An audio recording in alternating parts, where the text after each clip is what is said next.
Hey guys, what's going on? Lucky here. So doing a video right now on something I've been avoiding mentioning on the BTRNUTZ station wagon. The deal is I had awesome brakes on them, but unfortunately they're just too big for the application. I don't even know if that's a thing. It's just, it was a waste of giant, awesome brakes. So I'm taking them off, I'm putting them on a different project. Then I'm going to upgrade all the brakes to the Wilwood setup. Wilwood 6 pistons in the front. I already put the 4 pistons in the back when I did the rear end swap from Quick Performance in the last video. So let's get over there right now and I'll show you exactly what I'm talking about. Oh, and I'm doing some remodeling too. So yeah, my office has been back there, and then the little entryway is over there. And this area was just sort of dead real estate.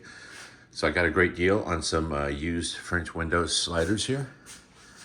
And I'm gonna put them on either side of the hallway. And this is gonna be my office. That's gonna be a storage room over there. And at least for my office, I'll be able to see if anybody comes into either one of my shops, because I have a roll up over there, a roll up over here, and then I'm gonna split this door right down the middle and make it so the top opens and I can actually sit in here and be lazy. Needless to say, I installed it. Yes, wood butchery on my resume. Okay, so here we are over in the other unit. In case you guys didn't notice, this is where they used to film Super Street. There's painted on the wall right there. I sort of rented them this space, so my original unit is over on the other side of that wall. And then I acquired this spot, and as soon as I got this spot, I got phone call, hey, we're looking for space to shoot a new show called Super Street. And I'm not gonna lie, I thought when they said Super Street, I was thinking Pro Street. So immediately I was just like, oh, cool, muscle car show, that would be cool. And then I realized that it was Nads and Amir, who are great guys, and they do import stuff, which I'm not blowing any smoke at the import people, but wasn't what I was hoping for. Let's just put it that way. I figured they were gonna be doing some muscle cars in here. And they did a whole bunch of cool little imports, which is cool. It's all right. They're neat if you're into those things. I've had a few. I may still have some more. But either way, they painted the floor. I had a guy, I guess I could just tell the whole story. So I had unit on that side. I hadn't gotten it yet, the big unit. Somebody was living in there. And when I had this spot, they moved out. I did a lot of work to kind of refurbish the space and make it clean. It was just going to be an extension of that spot over there. And then the opportunity to rent it out and do a cool show. They did it for like a year. But a couple weeks in, they told me, hey, we have an issue. The wall is so thin between this unit and that unit where the guy's living that you could listen to the TV all day long, because he actually lived there. And him talking on the phone, and he was a ham CB guy, and he loved the Raiders. And so, it was a party there every day and every night. Needless to say, they're like, hey, we have some issues. So I was thinking, okay, so this whole deal's gonna go down the toilet because of the guy next door. So I went over there and said, hey, could you just chill during business hours? And he didn't lose his mind, but he was like, no one's gonna tell me what to do. It's my own place, and blah, blah, blah, blah, blah. So I hit up Joey Chevelle, who is a general contractor, and said, hey, how much to build a soundproof wall this big, including in the office? And he said it would be, $8,000-10,000. And I was like, well, all right, let's do it. So it's 5/8 drywall, and this was the original wall. As you can tell, it's just a speaker is all it was. There was nothing there. And then he did a nice little air gap, filled it up with the Dacron or insulation, metal framed, and then 5/8 drywall. All the way up, all the way around. So now this thing it's a thick wall. It's, 18 inches or so. And that made it so that you could not hear anything over there. But you know what? It cost me a pretty penny out of my pocket. I don't own this building. I just wanted people to be able to do what they needed to do here. The idea was to, and still is, to be able to shoot shows here, if necessary. But in the meantime, I could still use them the way I like to use them. So, long story short, I don't think it was a month later, it was a few weeks later. Gary passed away. And so that unit became available. Still took months to get all the stuff out of there, and family coming over and helping themselves to whatever. And there's a lot of vandalism and whatever. But either way, all that stuff went away. And yeah. So anyway, that's how I got that spot. That's how we got this spot. That's how I ended up with a big divot in my bank account and a soundproof wall in a shop that I just don't do a lot of work in right now, honestly. So there's that story, how I got 3 shops in a row. In addition to these 3 shops, I have a couple of other spots that I let friends use. And anyway, back to BTRNUTZ. Here it is all racked up. Let me give you guys the hoedown. It has up in the front, I think these are 13-inch bare brakes or 14-inch bare brakes. I'll measure them. 6-piston bare brakes. They are awesome. They work great, but I cannot put a smaller wheel on. These are 18s. I might be able to get away with a 17, but honestly, I don't really want to run a giant wheel. And the back spacing was kind of weird. It's just too much brake. I got the Wilwoods in the back now. 4 pistons. Will this know? It's a park. With the quick performance. Took this thing for a spin, as you'll see in the other video, if you go over there and check it out. And it was awesome. Everything's good, but now I have to make the brakes match. So I got a hold of Wilwood, told them what I was doing, and they said no problem. And they will send me everything I need. I put one side together, sort of mocked it up. All right, we can just go over there. I'm getting ready to put the other side on right now. This is just a mock-up. We weren't sure what spindles I had or anything. And that's what we ended up with right there. So it's a Wilwood 6-piston and an 11-inch rotor. I can run a 15 if I want. I can run 17, 18s, whatever I want. I think this will be just fine. I'm going to start putting the other side together and go from there. So let me make a quick video putting the other side together. This is what it's going to look like when I'm done. Oh, where's that little dust cover? Is that it? That is it right there. I have to put this, once again, this is just mocked up. I've not padded the brake or packed the bearings or anything. But I'm definitely very happy with the aesthetic, and I know it's a great product. I will say that the car that I've driven that had the sickest brakes was the Javelin from the episode when me and Tony put that thing together. The car didn't weigh a lot, but it made a lot of horsepower. But those brakes, I mean, it's the first time I'd ever been in a car that when you slammed on the brakes, generally, the wheels, break loosen. But this thing had super sticky brakes on it. You slammed on the brakes and you just felt the shoulder straps with the harness keeping you in the seat. And it was a exhilarating feeling, and I was just like sold on Wilwood right from the get-go. So either way, moving forward with this, let me get the other side apart. Be right back. Okay, I had to go get the microphone. I'm gonna get better ones eventually, as soon as I start remembering to put these things on. I'm sure that's nice and loud.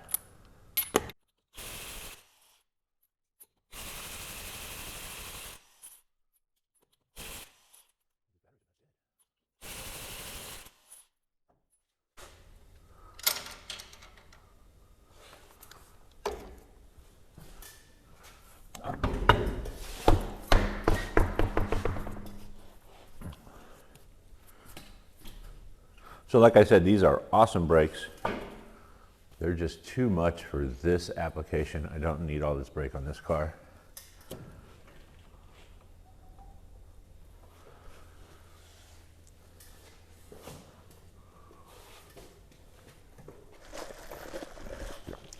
On a side note, I went to Fantastics today and I tried a crescent sandwich. And it was really good, but it was giant. It's not like me to say it was too much food, but it was a lot of food.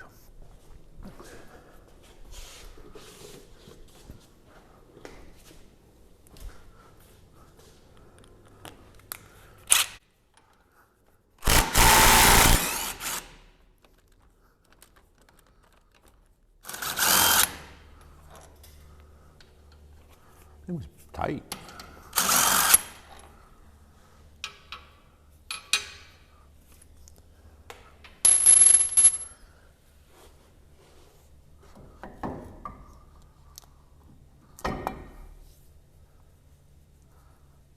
Be very careful with these because, like I said, I'm putting them on another project.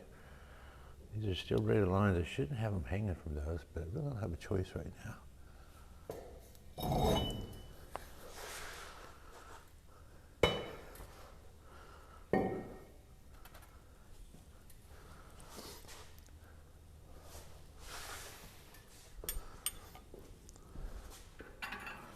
These dust caps are pretty cool. It's just an O-ring.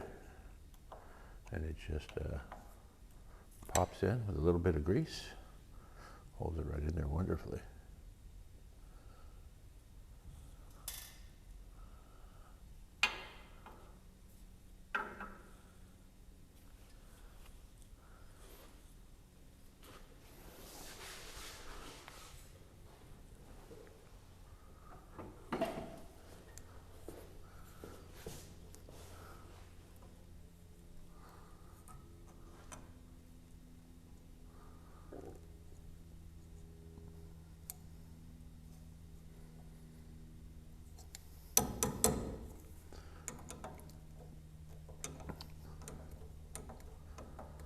Be careful not to gall up this aluminum by accidentally pounding on it with something.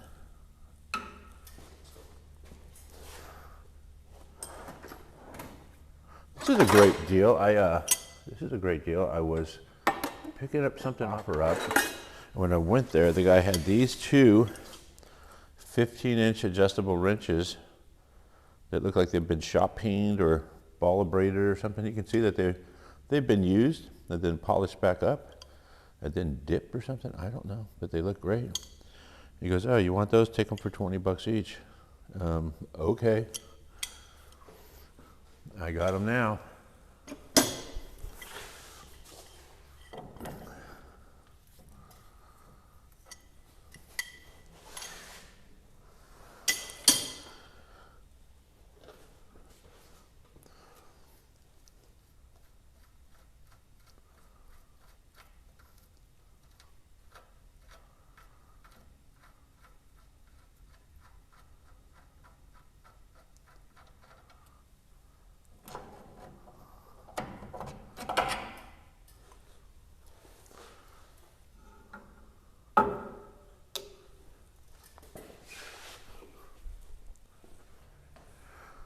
Pretty awesome.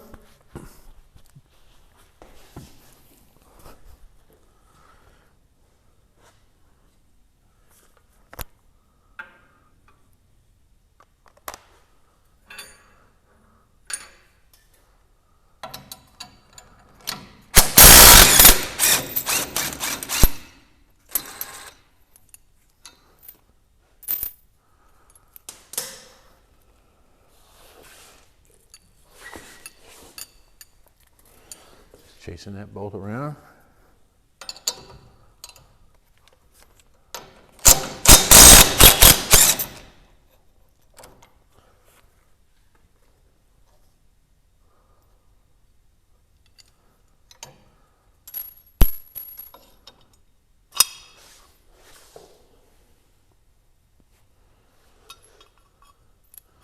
Keeping all this stuff together because, like I said, I will be reinstalling it in another project.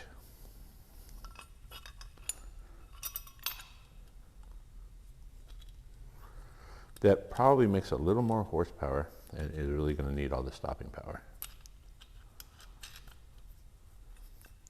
Yeah, the idea of the wagon, it's not a race car at all. It's just a total cruiser. And I may have gone overboard.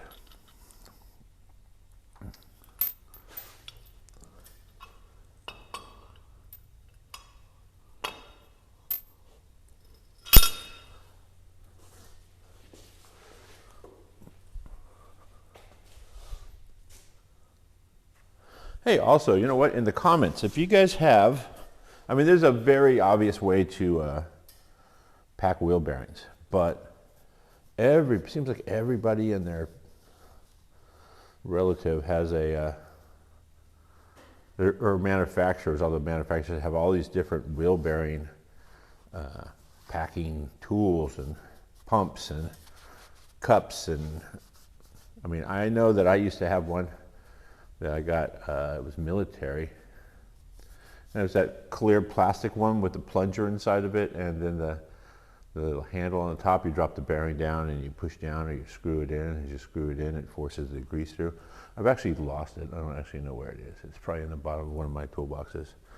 But then I've been seeing other ones that look like the double, looks like two plastic funnels that go together. You screw them together, and then it has a Zerk fitting on one end, and you pump the grease.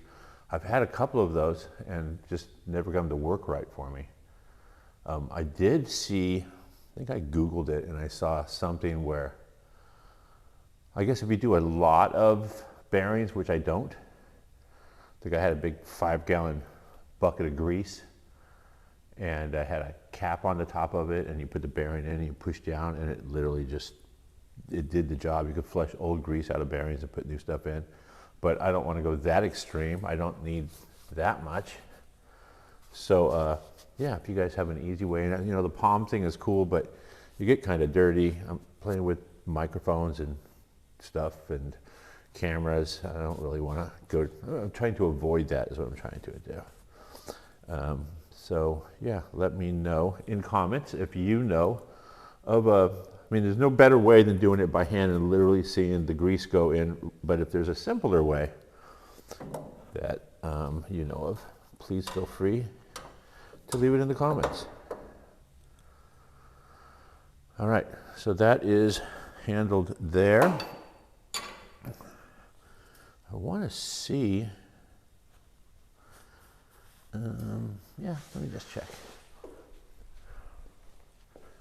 Yeah, yesterday when I was doing the other side, there was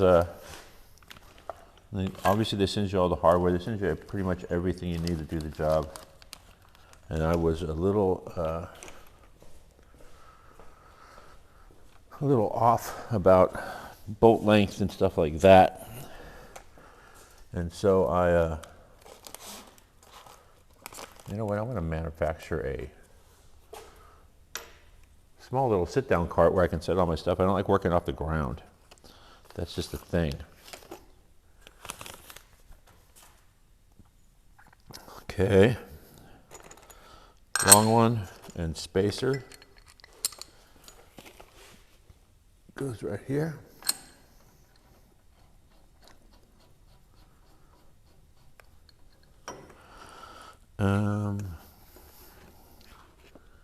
It's weird they give you a short one. I think that's if you don't have the spacer. It depends on which one you have.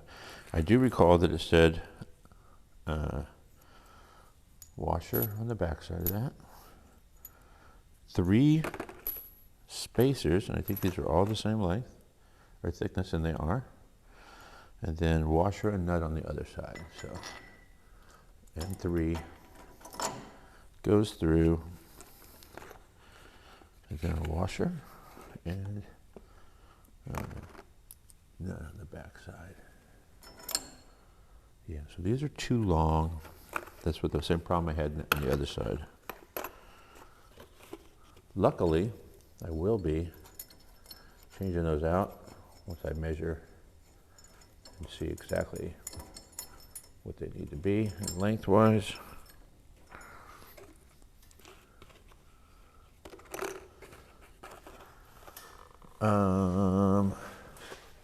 That right there.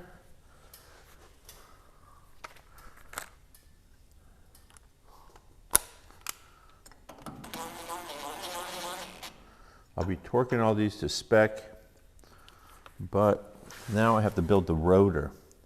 And that is so much fun to do. Yeah, let me just put the rotor and hat together.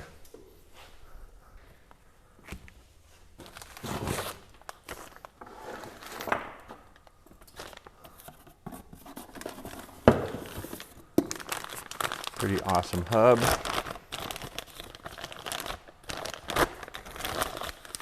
These things come with 2 bolt patterns on them, 5 4 3/4 and 5 4 1/2. That's Ford and Chevy, I think. It could be, no, that's correct. 5-on-5 is truck only. It's a bigger, much bigger hub. And so the outer ones are the larger ones.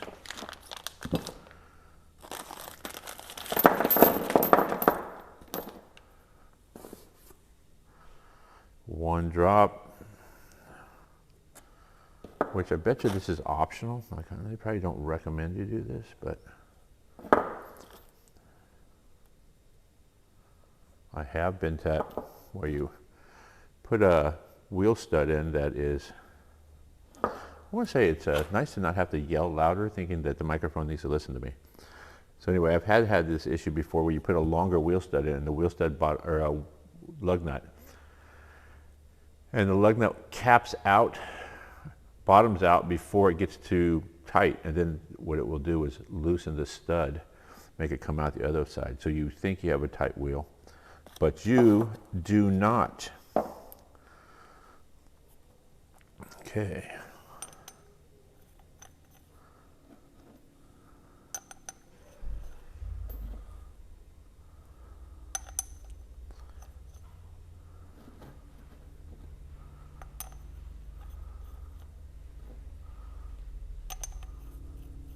That's handled.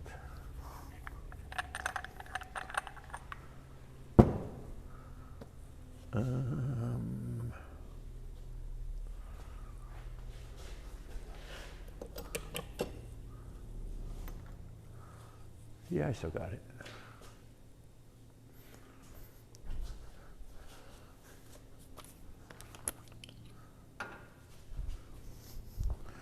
Actually waiting for UPS right now to drop off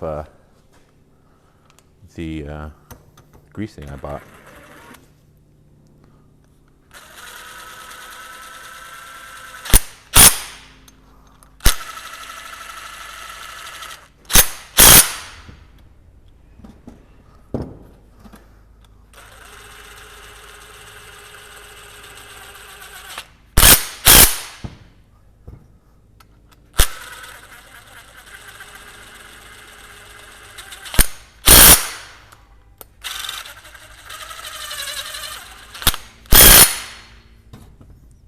Awesome.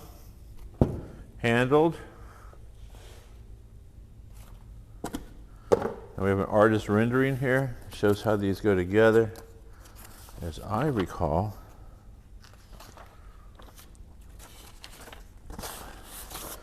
the rotor needs to be flush.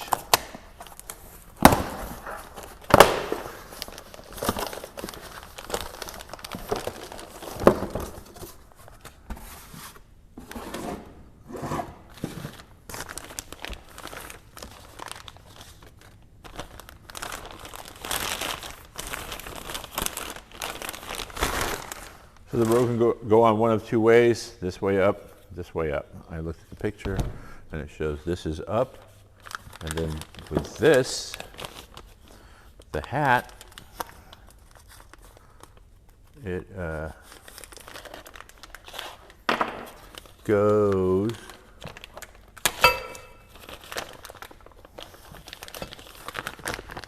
in.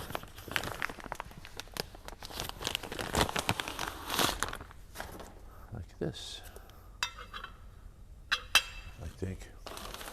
Better double check. This is the rear. Here it is, right here. Yes, sirree. So this goes on just like this.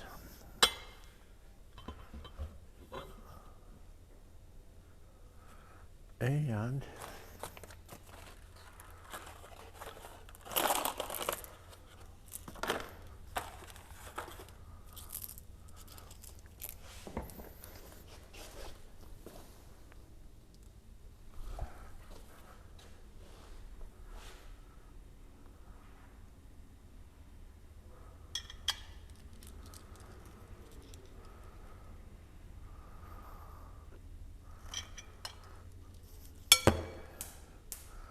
also just a drop of Loctite is all you need.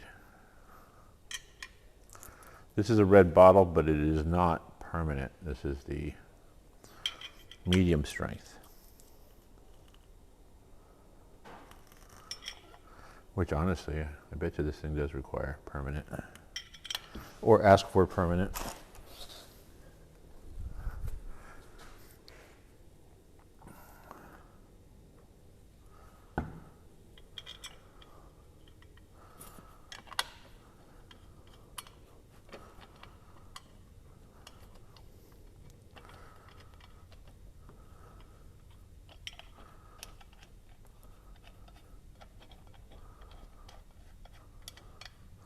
These get torqued to 25 foot-pounds.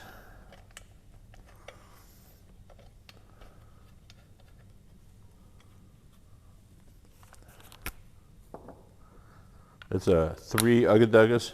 I'm just kidding.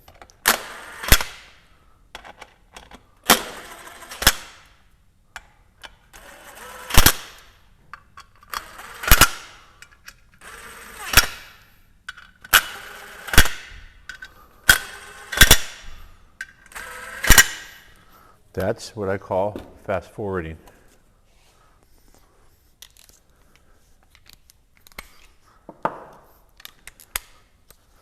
This was a tidy investment from Snap-on. It is a digital torque wrench that does Newton meters, degree, foot-pounds, and inch-pounds.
Better safe than loose.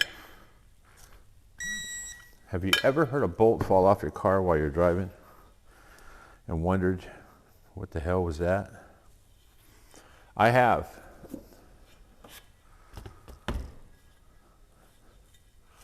Artist rendering. Hub goes into the dish. Just like that.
Now I go over and I put this in a vise delicately with plastic jaws and I torque the hub down.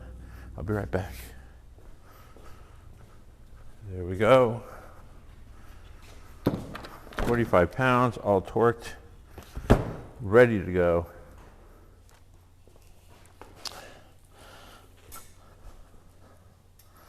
Just to confirm, bearing is the right side. There it is. Because once again, I'm using these spindles, or drop spindles, to just verify everything is correct, even though I put the other side together already.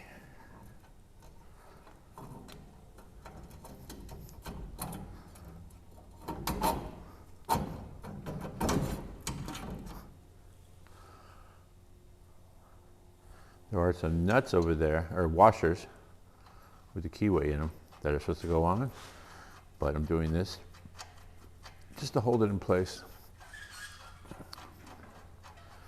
And I can clearly see that there's no washer in there.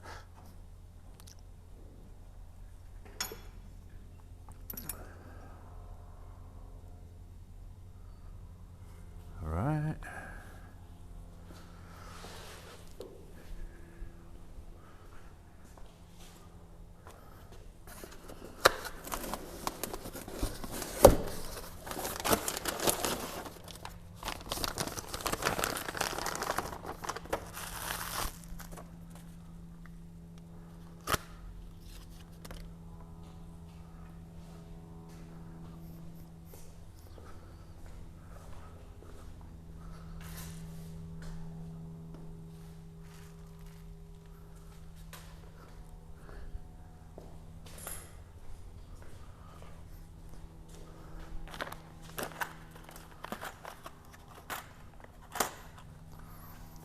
So Wilwood supplies another package of bolts and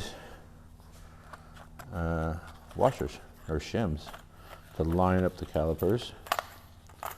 Obviously, one of these is just to hold it all together.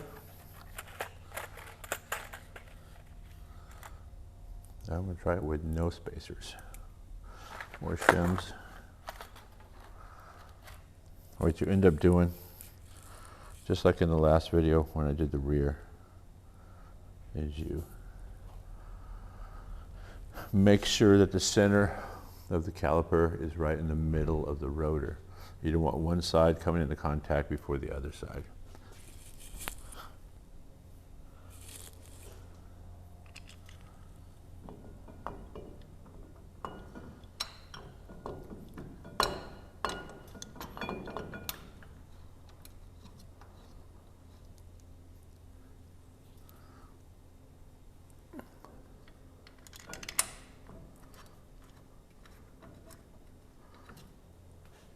Oh, also too, is I have to reverse all these. These have arrows on them that show the direction of which way they're going, because the pistons inside there are different sizes. This obviously goes completely on the other side, and the rotor has an arrow on it too. There it is. So both of these go on the other side. So this whole assembly is for the other side. But it goes together very nicely. Looks pretty awesome. Now I'm going to wait for my grease apparatus to get here, along with some new bearing grease, and then I will grease those bearings and put it on permanently.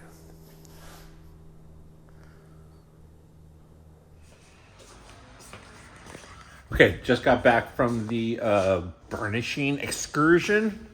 That's bedding in the front brake pads on the BTRNUTZ wagon. Let's take a look at those rotors. Remember, they were all black before because, you know, I should get a flashlight. So they put some anti-corrosion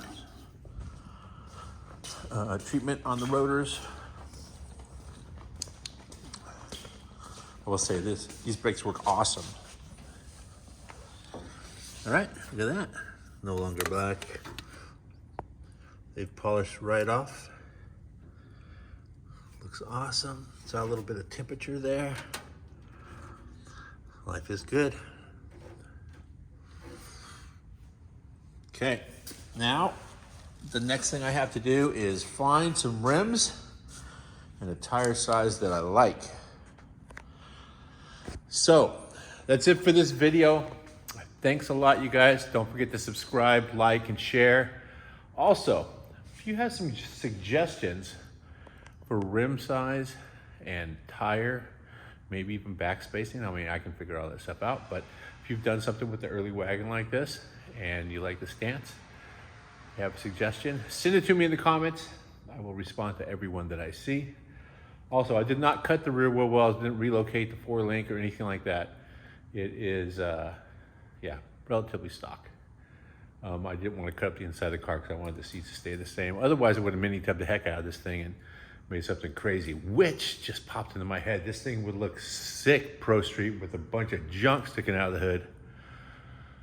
I don't necessarily know that I can bring myself to cut this car out. But either way, if you have some ideas, send them to me in the comments. Don't forget to subscribe, or I'm sorry, don't forget to follow me on social media. I am Mobile Tech Lucky on everything.